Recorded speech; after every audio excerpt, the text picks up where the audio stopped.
વિશ્વ સિંહ દિવસ નિમિત્તે ભેસાણ શહેરમાં એક સુંદર પહેલ કરવામાં આવી હતી। સરદાર વલ્લભભાઈ જીનપ્લોટ પ્રાથમિક શાળાના વિદ્યાર્થીઓ અને શિક્ષકોએ ભેગા મળીને વિશ્વ સિંહ દિવસની ઉજવણી કરી હતી।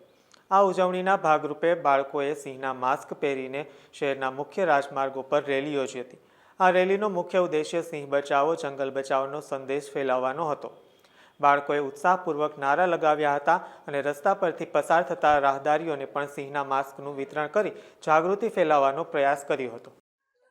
વિશ્વ સિંહ દિવસની ઉજવણી સમગ્ર ભારત દેશની અંદર કરવામાં આવતી હોય તેના ભાગરૂપે આજે પણ ભેસાણ શહેરની અંદર જીનપ્લોટ પ્રાથમિક શાળા દ્વારા આજે વિશ્વ દિવસની ઉજવણી કરવાની હતી। આ કાર્યક્રમમાં સ્કૂલના વિદ્યાર્થીઓ તથા શિક્ષકો હાજર રહીને ભેસાણ શહેરના મુખ્ય રાજ્ય માર્ગો પર વિશ્વ સિંહ દિવસની રેલી યોજવામાં આવી હતી। અને આજે આપણા સામે આપણી સમક્ષ જીનપ્લોટ પ્રાથમિક શાળાના શિક્ષક પણ હોય ત્યારે એમની પાસે પણ જાણીશું કે વિશ્વ સિંહ દિવસના અનુસંધાને શું કહેવા માંગે છે। નમસ્તે, હું ડૉક્ટર કિશોર સેલડિયા, સીઆરસી કોર્ડિનેટર જીનપ્લોટ। આજે આનંદ અને ગૌરવની વાત એ છે કે વિશ્વ સિંહ દિવસ કે જે એશિયાટિક લાયન છે એ આપણા ગુજરાતની શાન છે ને એમાં જે ભૂમિ ઉપર આપણે ઊભા છીએ ભેસાણ તાલુકો એ જુનાગઢ જિલ્લાની અંદર આવે છે। અને આ જુનાગઢ જિલ્લાની અંદર જ આપણી જે ઓળખ છે એ આપણો સિંહ છે।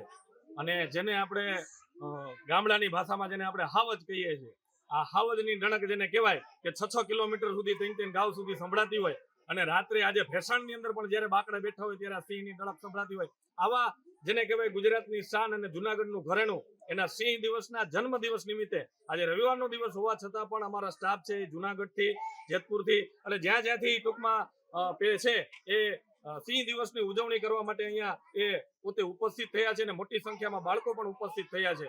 આ પ્રસંગે એ કહેવાનું ખાસ કે જ્યારે સિંહોની વસ્તી 300ની આસપાસ હતી આજથી 2-3 દાયકાઓ પહેલા, આજે 950 થી વધારે સિંહો છે એ અહીંયા ફૂલ્યા છે, ફાલ્યા છે અને એમનું જે ક્ષેત્ર છે વિસ્તરીને આજે 3 લાખ જેટલા સ્ક્વેર જેને કહેવાય કે કિલોમીટરની અંદર એ પોતે વિસ્તરેલો છે। અને ખાસ શાસનથી આના માટે કાર્યક્રમની ઉજવણી માટે જીપ્સી પણ ફાળવવામાં આવી છે અમારે મોહન રામ સાહેબ દ્વારા। અને ખાસ કરીને કરશનભાઈ જે ફોરેસ્ટના અધિકારી છે એમના માર્ગદર્શનની અંદર અમારા આચાર્ય શ્રી કૃષ્ણાબેન અને તમામ સ્ટાફના માર્ગદર્શનથી આજે છે તાલુકાની અંદર એ મોટામાં મોટી જે રેલી કહેવાય તાલુકા કક્ષાની અહીંયાથી જીનપ્લોટથી ક્લસ્ટરથી એ નીકળવાની છે।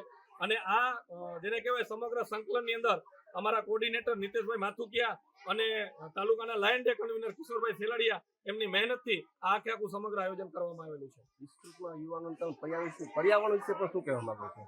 પર્યાવરણ છે ને એ આપણી જેને કહેવાય કે માનવનો પ્રકૃતિનો આત્મા છે। પ્રાચીન સમયમાં પ્રકૃતિ અને પુરુષ આના મિલનથી આખી સૃષ્ટિનો સંભવ થયો છે।